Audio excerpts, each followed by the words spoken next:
back to the Peak Sports Psychiatry Podcast. We're excited to welcome today's guest, a leader in the world of elite athlete care and someone who's been at the forefront of NHL sports medicine for nearly 2 decades. Dr. Kevin Morley is the head athletic trainer for the Nashville Predators, now entering his 5th season overseeing all medical services for the team. He's also served in leadership roles with USA Hockey, most recently working with the U.S. men's national team at the 2025 Four Nations Face-Off earlier this year. Prior to joining the Preds, Kevin spent 14 seasons with the New Jersey Devils organization, working his way from the AHL to become a head athletic trainer for the NHL club. What really stands out about Kevin, though, is his people-first mindset. He's someone who leads with curiosity, believes that if you listen long enough, patients will tell you what's wrong, and isn't afraid to challenge the status quo when it comes to how we care for athletes. Not just physically, but emotionally and mentally too. Kevin, we're pumped to have you on. Thanks for joining us. Hey guys, thanks for having me. Thanks for coming, dude. Let's start at the beginning. What first drew you to athletic training, and what's kept you in it for So it's funny because I get that question a lot, and if you ask a lot of athletic trainers, physical therapists, orthopedic surgeons, they'll tell you that they tore their ACL in high school and they went to their first post-operative session, or they met their orthopedic surgeon, their physical therapist. The heavens opened and lights shone and they found their calling. And I had none of those experiences. I didn't ever, thankfully, tore my ACL in high school. I was a high school and college swimmer, so I had my fair amount of shoulder pain, but nothing ever brought me into this setting where I can pinpoint one thing that happened. So I really don't know. I remember at one point in high school, the local PT clinic offered like an intro to sports medicine class where you went Monday nights for 6 weeks or something. And some folks taught a bunch of budding high school kids with a little bit of interest in the space. And I did that and I thought that was cool. And I guess the decision was made and wanted to pursue that in college. And I was recruited to swim in college. And so finding a place where I could tend to that balance. And then I guess the rest is history. I never looked back. You swam in college? That's amazing. The curriculum and, clinical requirements for the athletic training sports medicine program were burdensome, as you can imagine. So swimming being a winter sport, we start in September and end in, February or March, wasn't really going to allow for that. So I was a decent swimmer, but I knew swimming wasn't going to pay the bills ever. And so after 2 years, I stepped away so I could pursue the clinical requirements to finish the athletic training program. So I wanted to get out in 4 years and go into grad school and start paying bills. That's awesome. So fun fact, I actually walked onto the football team in college my junior year. Yeah.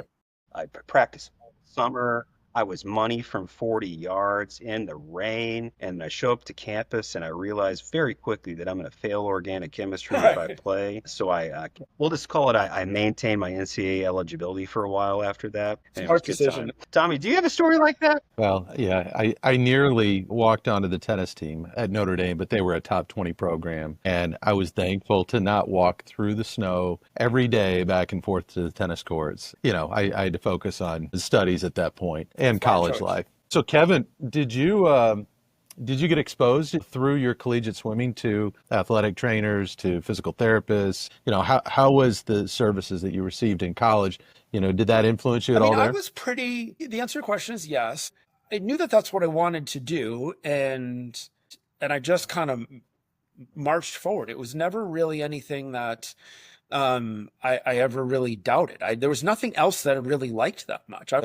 I was a good student, but I found it, like most students, I found it easier to commit to things that I was interested in. And so those were the things I was interested in. And so that's what I worked the hardest at. But I enjoyed it. I went to James Madison University in Harrisonburg, Virginia. The sports medicine program there was great. They took great care of me and all of my friends. And those, the swimmer guys and the swimmer girls, some of them remain my friends today. They took great care of us. But after the 2 years of swimming and trying to initiate the sports medicine program, I switched over and left swimming behind to continue with the clinical piece.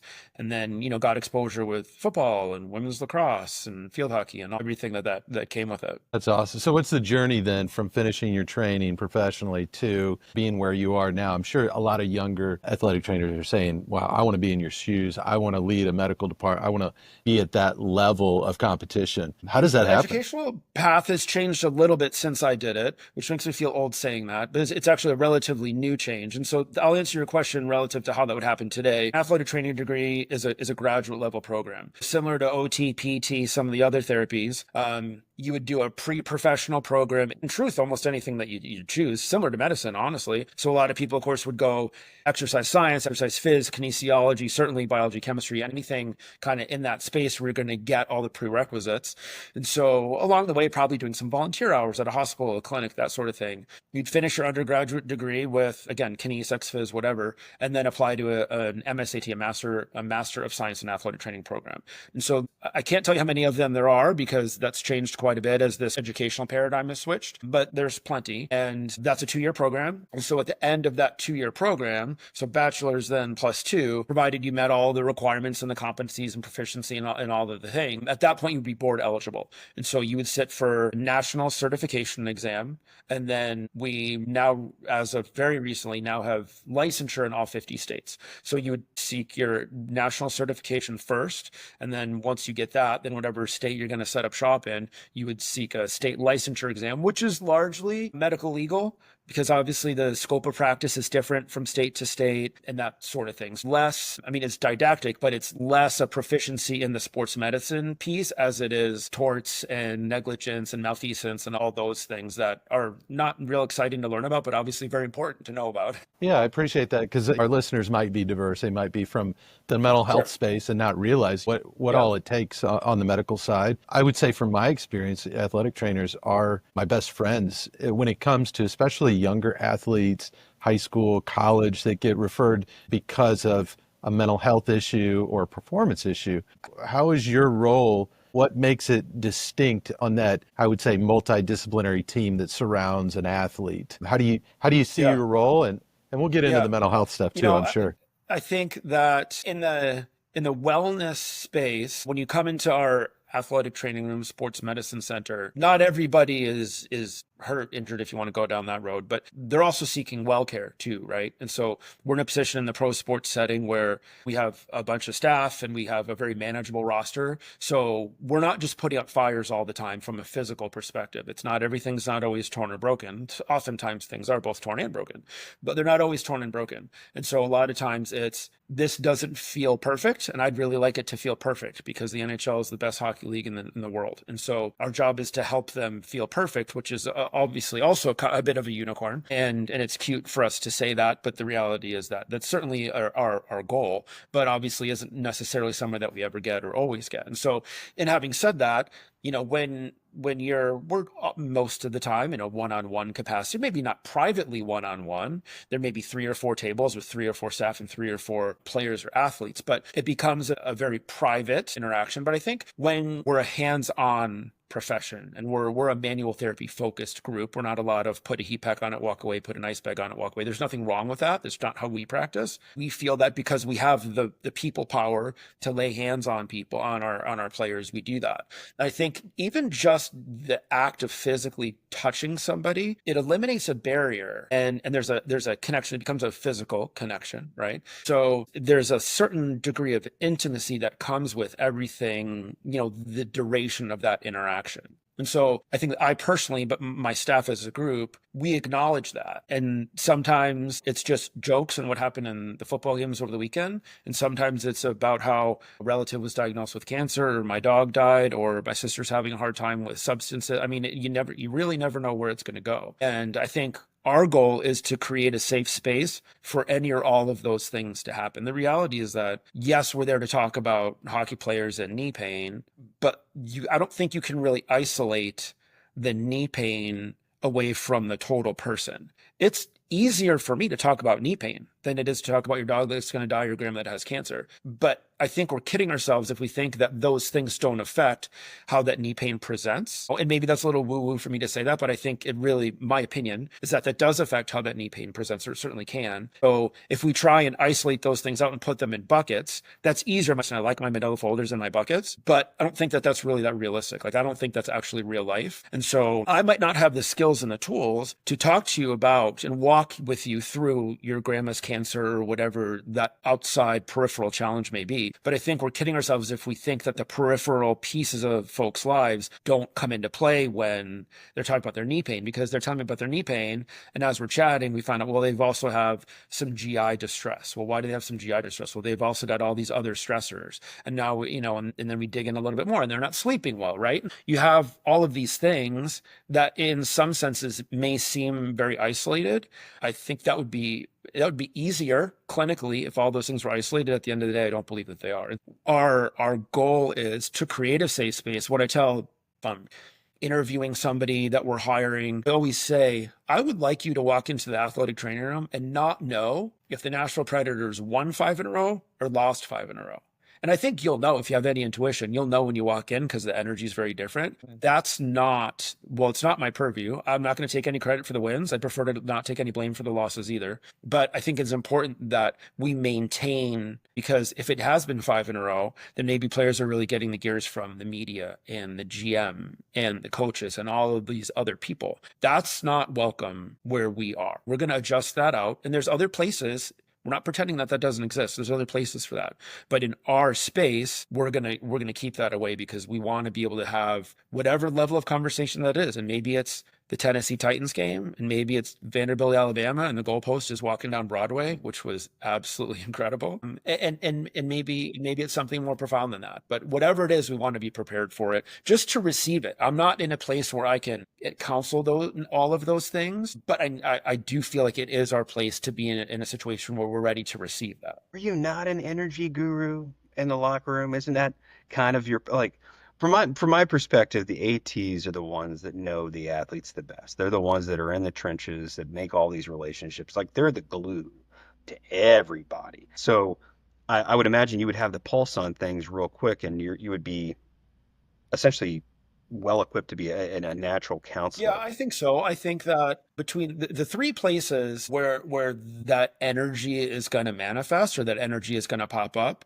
are the places where maybe there's passive things happening. Like the equipment room, at least for hockey, we're an equipment intensive sport. And so the equipment room is another place where that's going to pop up because players are going in there and they're talking to our equipment staff is incredible and very experienced. And so, and they're talking about their skates and modifications they want to make to their skates or how they feel. And then sometimes they're sitting for a period of time because the equipment staff is making some modifications and you just kind of end up killing time by BSing a little bit. And likewise in the gym.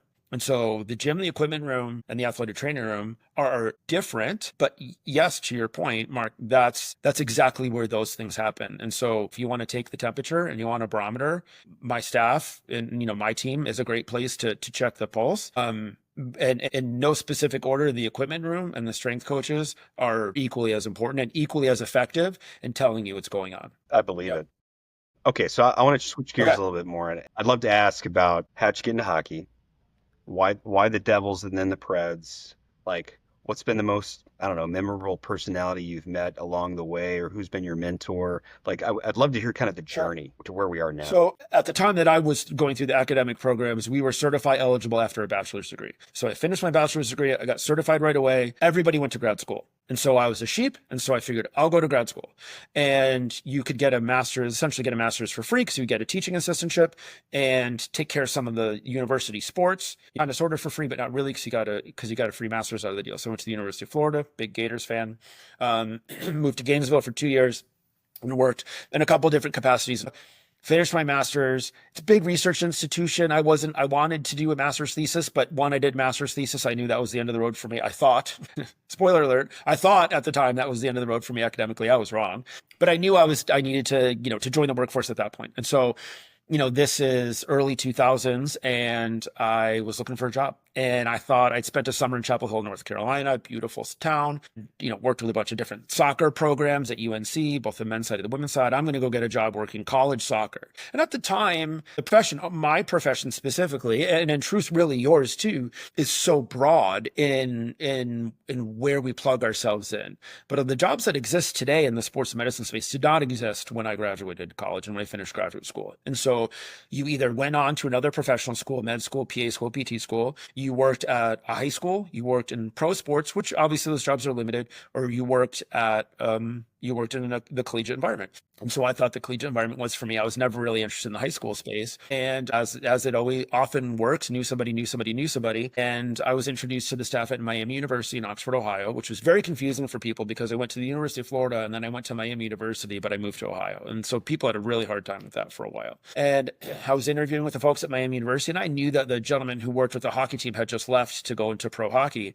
And they said, "Do you know anything about hockey?" And I said, well, I've been to like 20 Hartford Whalers games. And they said, okay, well, you probably know more about hockey than the other candidates. And we liked you anyway, but now you seem exquisitely qualified. And I'm thinking, I don't know if I'm really exquisitely qualified, but I've got some loans. So like, we're going to make this happen. And so I joined Miami University in Oxford, Ohio, and spent 6 years there and loved it. And it is the ultimate textbook college town. It's this cute little town in Oxford, Ohio, about halfway between Cincinnati and Dayton, and loved it. And after 6 years, I had started to know some people in the sports medicine space, just how, with school and things like that. But I started to know some people in hockey, and I knew players, of course, were graduating from Miami and going to play pro hockey at different levels. And I was getting some calls, hey, are you interested in a position in one of hockey's minor leagues? Right around that time I turned 30, I had just met who is now my wife, but I had just met my wife. We were dating. She was a field hockey coach at Miami, and we had no mortgage, no kids, no dog. I thought, if I don't kick the tires on the pro hockey job, I think I'll regret it later. I never woke up, even when I was in the minors, I never woke up and said, if I don't make it to the NHL, my life is incomplete and I failed. I never thought that for a second. I did think that I was ready for a change and I was ready for a new challenge. And this seemed like one that just kind of made sense. So my first job was in the American Hockey League, which was the level underneath the NHL, so similar to AAA baseball. And that was in Lowell, Massachusetts, which is between Boston, almost in New Hampshire. And we were the AAA, essentially the American Hockey League affiliate of the New Jersey Devils. I spent 3 years in that position, and then our lease ran out, which sounds silly to say, but that's what happens sometimes in the minors of pro sports, is that they just picked us up and moved us. So my job didn't change, just my address did. We were in Lowell, Massachusetts for 3 years. Then I was in Albany, New York for 3 years. At that point, there'd been a change in New Jersey where they were looking for an additional staff person. A gentleman that was already working in New Jersey, he and I'd gotten to know each other. I was already in the system, and so as their minor league affiliate. So we were in contact fairly frequently, and I'd been there for training camps and things like that. So I was offered the job to be his assistant. They were looking for an assistant position. So I stayed in that role for a few years, and then that guy left to go to Buffalo. He's from Buffalo. He's still in Buffalo. He works with the Buffalo Sabres. And he was my boss for I think I was his assistant for 3 years. And he moved on to Buffalo, and Ray Shiro at the time, who was recently passed, Ray Shiro was the GM and offered me the position as the head athletic trainer. And so I stayed in that job for 5 years. So a bunch of different jobs, but just actually kind of a natural progression in truth. Start to finish 14 years in the Devils organization. As happens in pro sports, things change and ownership changes and leadership changes and structures change. And that's the business side of pro sports. I understood that then, and I understand that now. And some of those changes just didn't really work for me. And so we sign up for a lot of things working in pro sports. We sign up for a lot of travel, and we sign up for really crazy hours. And we sign up for missing weddings and funerals and all the things. That's okay with me because the cards are on the table. That's what we're signing up for. But when it wasn't really working in New Jersey for me anymore, I felt like there were too many chinks in the armor, and it was time for me to really close the chapter there. It was a fantastic experience. I still have very good friends. One of them I talked to today who work in the Devils organization. It was, it was a nice opportunity for me to make a move. The job here in Nashville was open. I mean, and this is, as you can imagine, a very small world. We all know each other. It was a great opportunity, and I knew a couple of people in the organization, felt good about the staff and the structure, and it really felt like it fit for me. We also have a really, really strong clinical psychologist on our staff, and that's a bit of a unicorn. No way.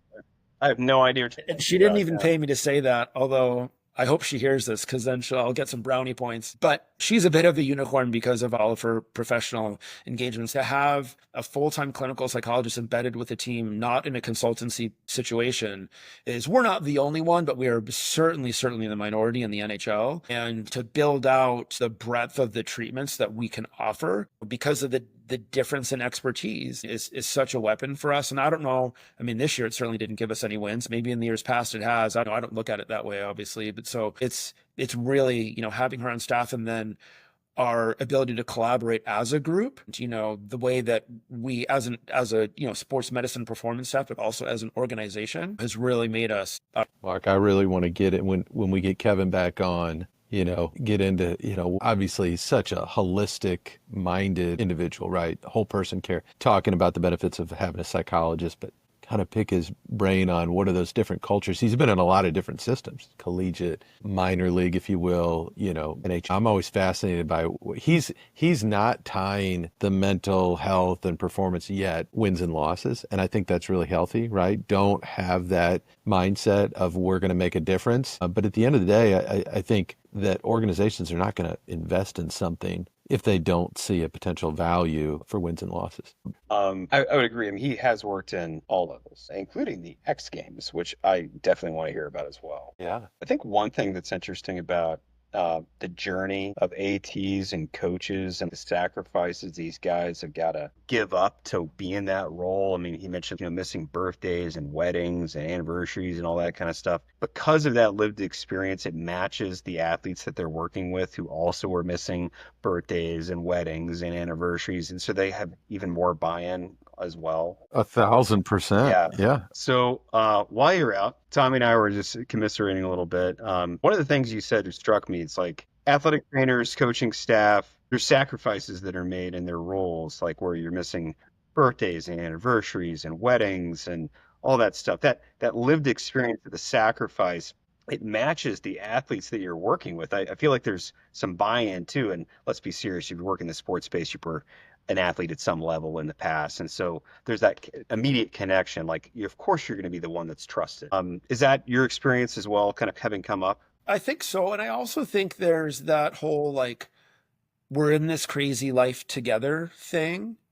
And it's so funny. I mean, I've been in this role in some capacity for almost 25 years. And I feel like sometimes my mom still doesn't understand what I do, which is funny. And I say that partially tongue in cheek, but not completely. But people on the outside don't really understand. And I don't get frustrated by that. How could they understand? I don't know what law school is like. I never went to law school. I think I know, but I really don't, And so it's interesting because we have a meeting at the beginning of the season with, it's not even really the players, it's really their families. And so oftentimes it's a girlfriend or a wife and sometimes the children. I mean, there's really never a mom or a dad.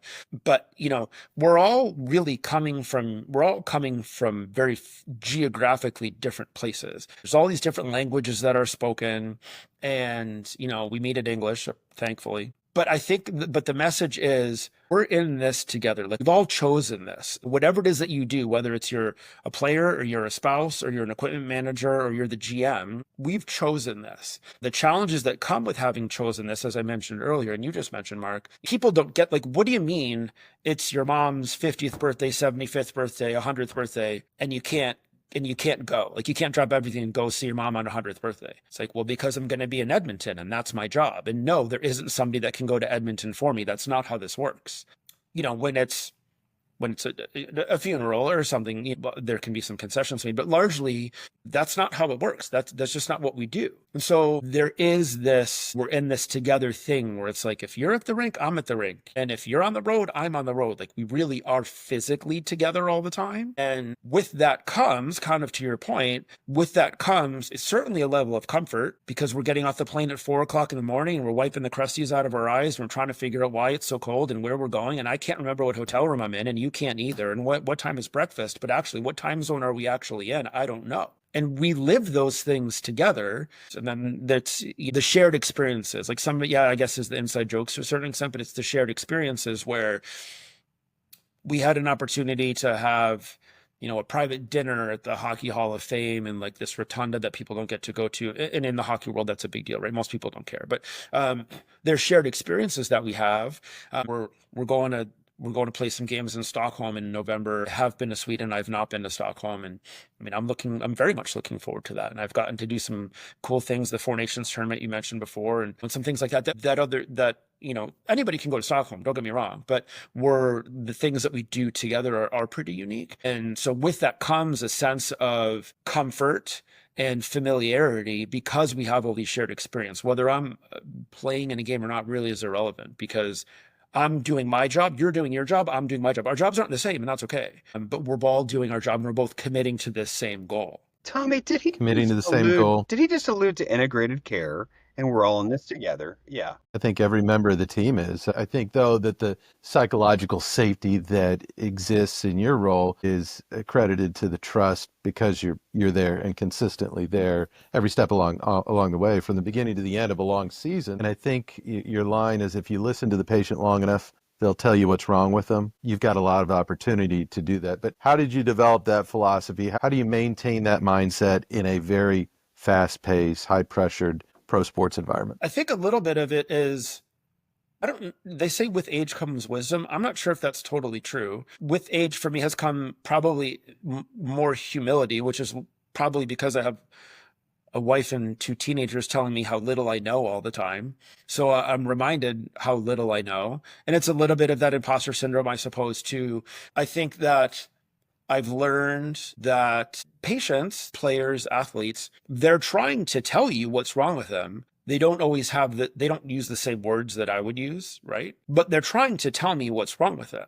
And so part of it is, as the clinician, is learning what questions to ask and how to ask those questions, and helping them to use, not my word, reframe what they're experiencing. That's how they tell you. You have to have your orthopedic test. Like, I know how to test if an ACL is torn out, right? Like, I get that. And that's important. But it's not always that cut and dry. Oftentimes, most of the time, it's not that cut and dry where it's like, this test is positive, so you have this. Again, the type A manila folder guy would love it if it was that easy, where it's an algorithm, right? You can't algorithmatize this. I wish that you could. It would be much easier. And every once in a while, you get a couple of softballs that really are that straightforward. But most of the times they're not, because of all the other things, right? Again, as I mentioned, the things in the periphery. Because in addition to having the familiarity with the player, when you really do a deep dive into pro sports, it's important to understand all of the other external factors that aren't the dog or the grandma, but that may be contract status and the collective bargaining agreement and waivers and the next guy up and all of those things that, from like a very binary, like black or white, 1 or 0 perspective, don't matter. Again, the reality is that these things totally matter. And so acknowledging to the player, hey, I have no control over whether you get traded or you don't get traded. I have no control over your contract negotiation, or I have no control over any of that. But I understand that that's a thing, and I understand that that's a thing that may be weighing on you. And I have a wonderful person for you to talk to about that, and that person's not me. But I do want you to know that I understand that that's a thing. And I suspect, whether you know it or not, that that's probably affecting either this interaction or how you are approaching what we're doing, whether that's from a return to play perspective, or I want to play or I don't want to play, or I can't play or I think I can, but I probably shouldn't, like all of those things. So part of that is my job to walk through that with these players. I ask for help when I need help. I've found calling a spade in a non-confrontational way, but just from the perspective of, I know this is out there.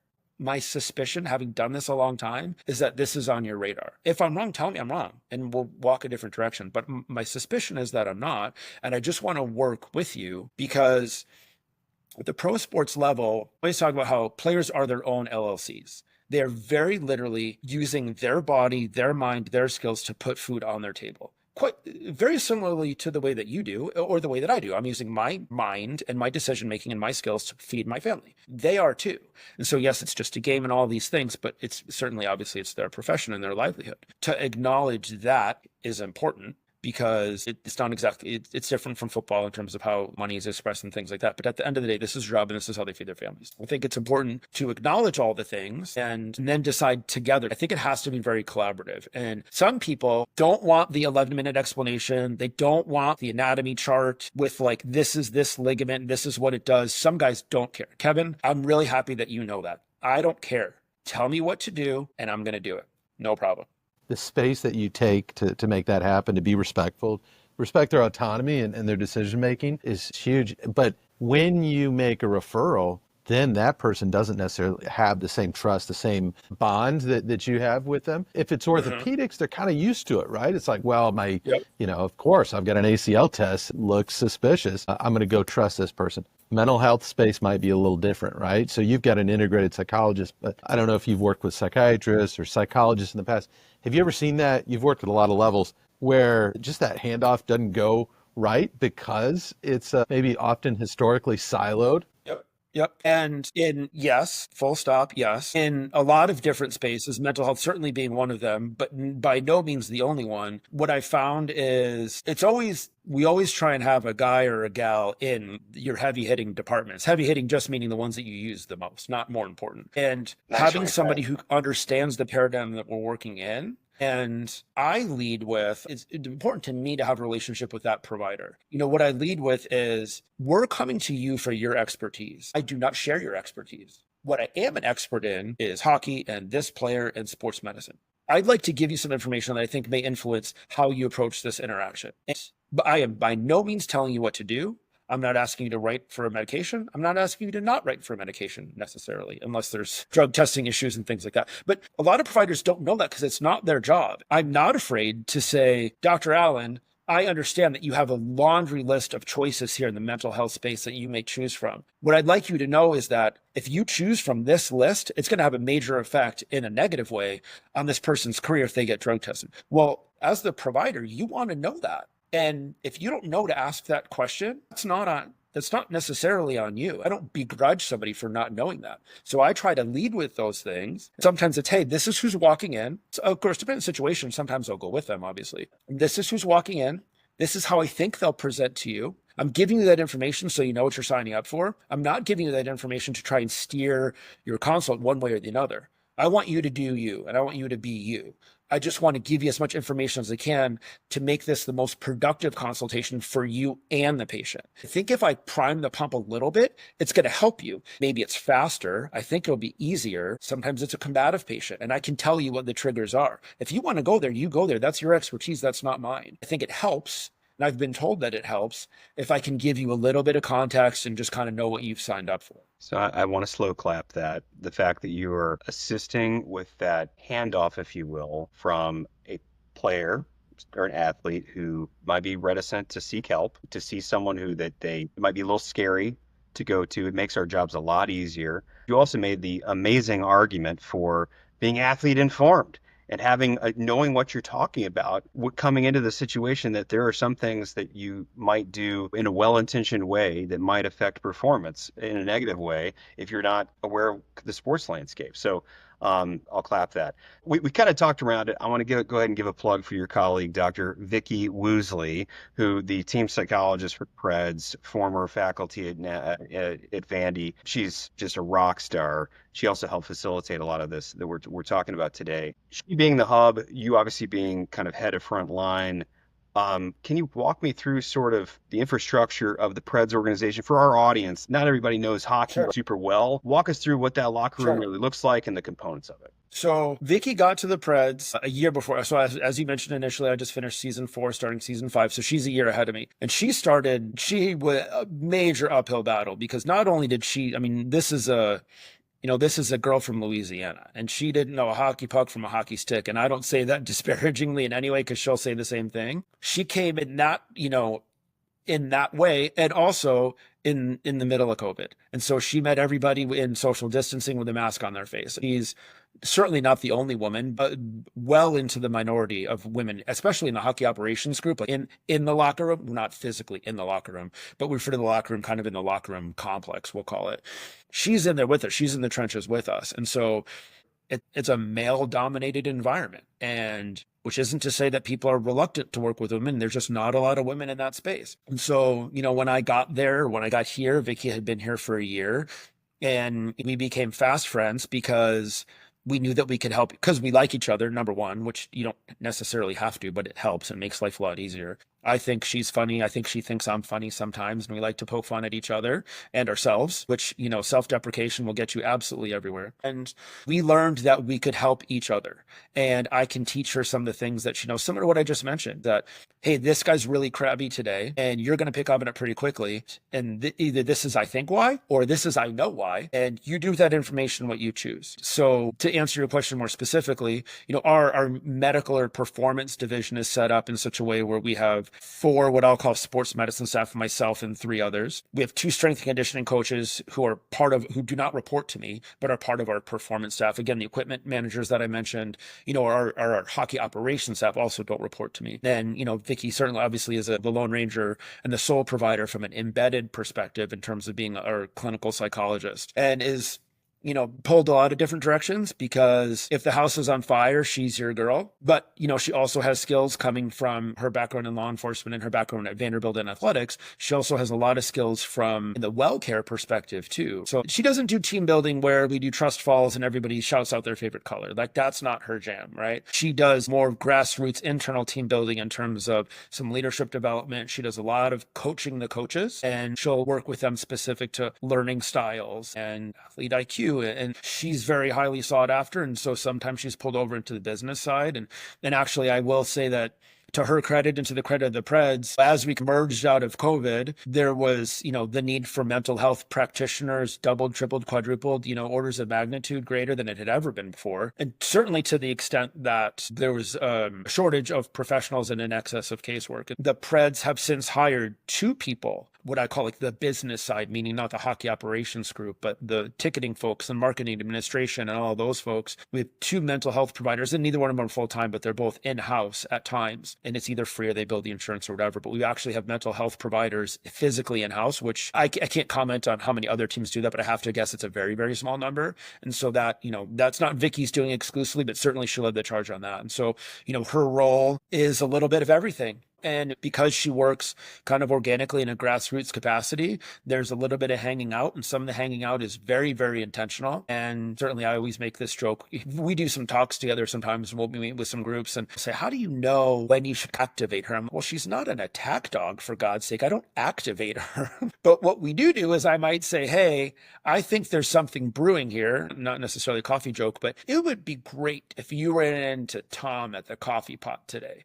And so I don't know how many cups of coffee you have to get, but it would be really fantastic if you casually ran into him today, because I think he's looking to tell you something, and some of these guys, as you'd suspect, might not come to you. But I think if you prime the pump just a little bit, and her pre-existing relationship, which is why the embedded part, I think, and and she'll probably echo, is so critical, is that it's not a situation where I've got a mental health issue and I call her and she says, okay, great, I'll see you Monday at 2.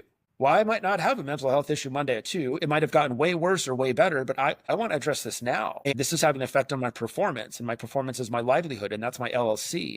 And now my cortisol's through the roof, my blood pressure's up, and all of the things. There's physical manifestations of that. We can, as a group collectively, can kind of activate it in a lot of different ways because we have those resources available to us, which is, really a gift. Yeah, and that's amazing how it happens organically when you do have an embedded model like that. Yeah. But what I also heard in that story is that you've got senior level support within your organization to make that model happen. You've got to have that. Has that always been the case? And is there that vocalization that, yeah, we do think that this makeup of a performance team, whether you're talking about medical, mental, whatever, that this is what's going to take us from being good to being great? Or is that more just that just happens because she's there and the counselors are there in the front office? And is that vocalized? Well, I'll start by answering it this way. David Poyle, who was the first GM of the Nashville Predators when, oh my God, is it 98? I think the Preds started in 98. David Poyle was the first GM and retired 2 years ago. David Poyle hired Vicky Woosley. And what prompted that? I can't say, not from an anonymity perspective, just from a lack of awareness perspective. Did something prompt that? I really don't know. Is David and are the Preds cutting edge? In some ways we are, not every way, but no organization is cutting edge in every way. What prompted that? Like I said, I really don't know. There's been some wonderful people in, between with our relationship with Vanderbilt Medical Center. Our neuropsych people are awesome. Psychology, psychiatry. I mean, the people here, it's just an embarrassment of riches, quite frankly. When Vicky, as in her role previously with Vanderbilt Athletics, was kind of plugged into all of the same people. And so how she actually got hired here and what prompted that, I really don't know. But certainly it wasn't done from the perspective of, we're just going to check a box. We're going to hire a psychologist so we can tell everyone we have a psychologist. And, oh, look, she's a woman. That's so much better. We're checking more boxes. Like, that is not what happened. And that's not why it happened. She wasn't given, office and a stapler in the corner and said, just make sure everyone knows you're here, right? Like, she's in it. And I think we as an organization, and again, it started with, Andy Hostler, who was in my position before me. He's now with the New York Rangers, and Andy Hostler, now myself and my staff. She's a tool, and she's a resource, and everybody knows that. There's the stigma of like, oh, who's talking to Vicky? There must be something wrong. Nobody cares who's talking to Vicky because everybody talks to Vicky. So is something wrong? I don't know. Maybe. Who cares? It doesn't matter. Well, I'm certainly glad that people are talking to her, because maybe that's putting out a fire that won't turn in or start manifesting as GERD or GI distress or irritable bowel or chronic fatigue, right? Because Now that's my problem in some capacity, at least from a kind of a quarterbacking center fielder perspective. That becomes my problem, the problem of my staff and our team physicians. Systemic inflammation has a lot of manifestations, and cortisol has a lot of things from a physical perspective. And I don't need to tell either of you that, because we talk about these things more. And she does not get up in front of the room and say, all right, guys, we're going to talk about depression and anxiety today. I've never heard her do that. And that's just not her jam. She has the skills to do that. It's just not her. And people aren't really interested in being lectured. A lot of times, and this is my non-psychological opinion, is that people have depression and anxiety, but don't have the words or don't know that that's depression and anxiety. They know that they're feeling these ways, but depression and anxiety sound scary and sound negative. And so I don't think I have that, but I have these 10 symptoms. And you're like, dude, that's the manifestation of a depressive disorder. And that's okay. And you're like, okay, well, you just told me that's okay. And I trust you. And it doesn't really seem like you sent me to the loony bin. It doesn't seem like you called the management and said I can't play. So maybe this is really fine. We're like, yeah, man, it's fine. Everybody's got stuff going on. So yes, Vicky personally, but all of our mental health providers from a psychiatry perspective, our neuropsych people, of course, do all our testing and that sort of management and all of our metrics and stuff. And they're incredible because then because we're also deputizing that whole group from a concussion perspective too. And we have vestibular therapies. And so we really feel like, and it's so cliche and buzzword to say we take a 360 approach and we treat the whole athlete. And it's cute to say that. And I've said that myself before, but we really do mean it, because we found that the arm bone's connected to the leg bone. And if you find, interrupting the cycle, in my mind, is what's important. For me, it doesn't necessarily matter. It's like, oh, well, but what's the cause? What's the root cause? And it's easier clinically as a medical provider to know what the root cause is. But at the end of the day, if we could just interrupt the cycle to start, and I don't know what the root cause is of his gastrointestinal distress. Maybe he had a bad cheeseburger. That's why he has whatever gastrointestinal problems right now. But maybe it's not that. Maybe it's substance abuse. Maybe it's family health. There's a million things. And so for us, identifying that and just trying to interrupt that cycle, however that looks, is our first step. And then we just take it from there, because we have such a great network of resources that whatever we need next largely is going to be available to us, and we can activate on those things. So it's so nice to hear from a psychologically minded AT on the front lines, connecting mind and body. I thought that was very eloquent. Also, just to harken back to what you're talking about, Vicky, I mean, to be fair, she was an FBI agent who caught the Unabomber and really good at her job. And yeah, I was going to make a joke about her. I would have loved to have seen a video of her making Ryan O'Reilly do a trust fall. Anyway, it wouldn't go well for her, I'll tell you that. I would assume not. So I'm, mindful of time. Thank you so much for being with us today. I want to kind of go into some more heavy, like kind of rapid fire questions here. So if you could wave a magic wand and change one thing about how pro sports handles athlete health, both mental and physical, what would it be? I think I'd change in hockey specifically, I'd change the schedule, which might sound unimportant, but I'll tell you why. I changed the schedule. And I've talked a lot about that. So during the second half of COVID, if we can put it in halves, during the back half of COVID, when we started playing again, we couldn't travel as much. We played fewer games. We condensed the schedule, so we played fewer games against a smaller number of teams.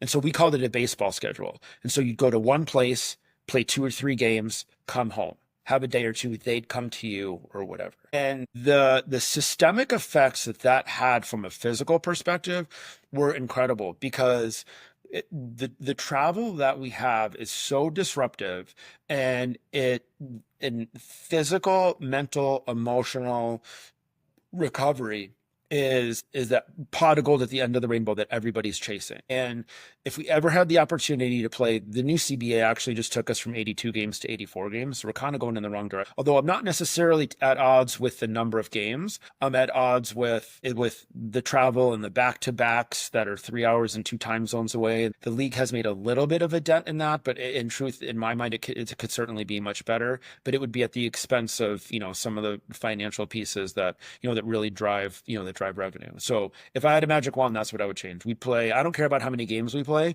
but we'd, if we were going to St. Louis, we'd go to St. Louis. If we're going to play them 3 times this season, we'd play them 3 times in a row, 3 times in 5 days, and then come home. Amazing. So the travel thing has been discussed over and over. The burden of the frequency of games, the east-west travel, there's all kinds of things that could be discussed there. But most recently, tennis players were complaining about it with the Pro Tennis Players Association. I did want to ask a non-mental health question, just more of a fun question. In your career, Who's the most memorable personality you've actually ever worked with? There's been I'm not dodging your question. There's been a lot of memorable ones for a lot of different reasons, as you can imagine.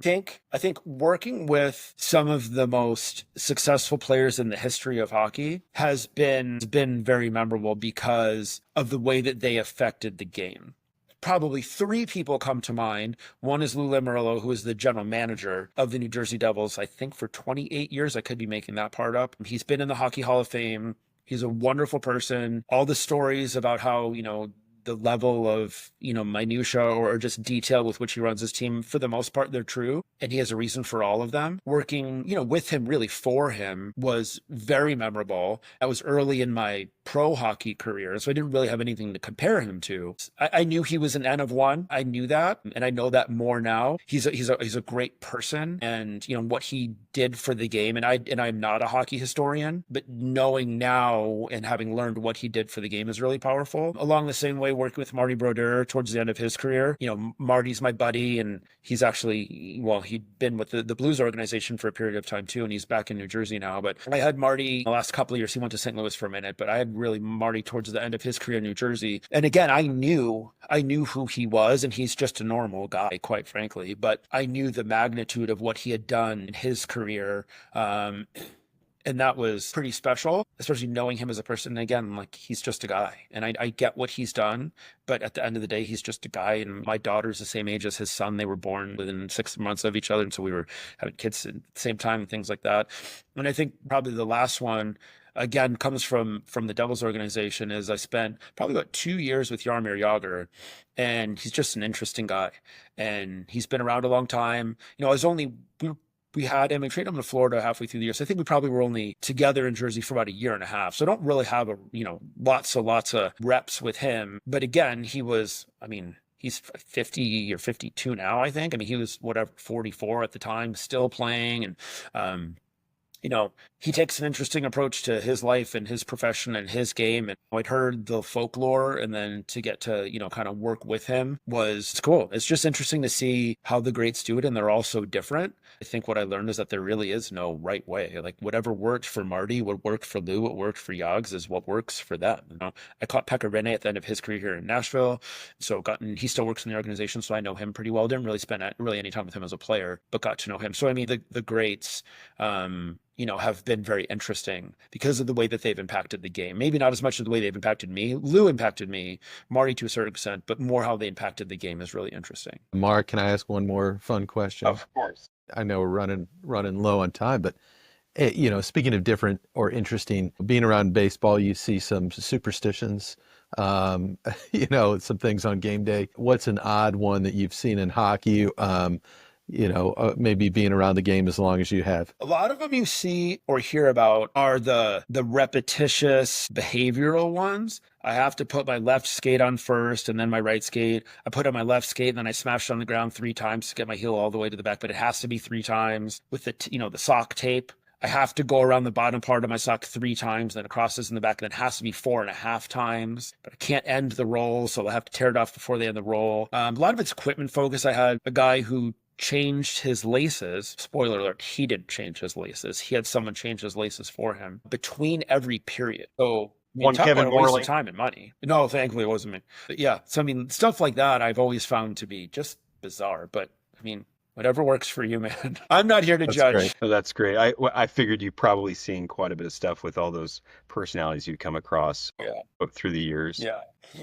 Kind of wrapping up a little bit here, after everything that you've seen and accomplished, and, including your time with X Games and Team USA, stuff we haven't even got into, what still gets you fired up for work? It sounds so cliche to say. I legitimately enjoy helping people achieve something. And so I don't have I was a Division I swimmer, but I didn't go to the NCAA. I wasn't that good. I was a fine swimmer, but that was my ceiling, no question. So I don't have the skills from an athletic perspective to do the things that the X Games folks did, or obviously the Preds or anybody else. But I have a great seat, and I can get a great perspective to watch all these games, which is pretty cool. I I hate missing some things with my kids and all that.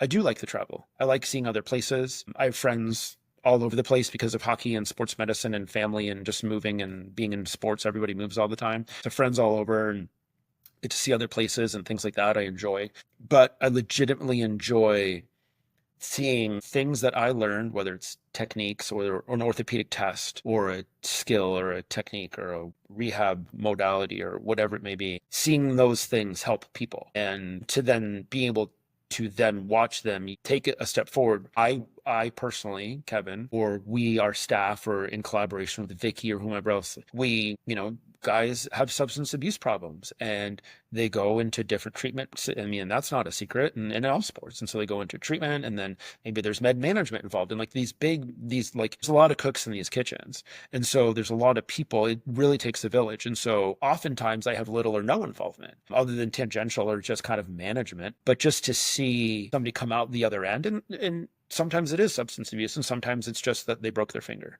And so at the end of the day, returning to play is returning to play and being able to compete and to win and achieve a goal. I really enjoy seeing that and feeling I don't need agency over taking credit for any of those things, but I like just knowing that I either personally was involved in that, or even again, just as a representative of a group of people, we helped get that person. I don't think we do these things for the players. We help them do it for themselves. I stand up in a meeting at the beginning of the season and say, it is not our job to take care of you.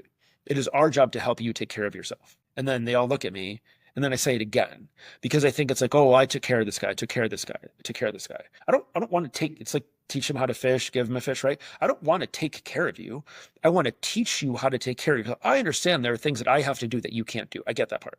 But where we're going is to a place where I'm going to give you some tools, similarly to the way that Vicky does or the way that you folks may. And we're going to give you some tools, whatever those may be, to continue to move forward. With whatever paradigm that is, we want to help you move in that direction. And so I like that part. And that partnership's more rewarding in the long term too, right? You give them the tools and you see them succeed even further. Mark, you want to do a wrap up? Yeah, I mean, Kevin, amazing. This has been such an insightful conversation. You've been giving us what I would think is like a real behind the scenes look at like how elite athletes are cared for. Certainly your perspective has been mostly with the NHL, but you've done a ton of work there. But it's also about how elite teams are led. And how folks on the front lines can go from good to great when everybody is psychologically minded and is bought into the process that you described very well. And it's clear that from my perspective, your organization is kind of shaping the future of the way the NHL does things, as well as how sports medicine really can do things in a better way moving forward. So we're really grateful for your time today and for everything that you're bringing to the game. Thank you very much. And Tommy, anything else you want to add? Well, Kevin, if you're in St. Louis, let me know. I'll take you out for a beer. It'd be fun. Yes, same at Denver. Man, I'll take you up on that. Let's go. All right. Yeah. Thank you. All right. Thanks for having me, guys. I really appreciate the opportunity to talk about this because I think it's really important, obviously, and really has helped make me better. And so learning all of the things, and I know so little, but learning these things has just really learning what you don't know, I think is really beneficial too. And so, and I have teenagers for that. So I appreciate you taking the time. I've really enjoyed this. Thanks. Thank you. Thanks, guys.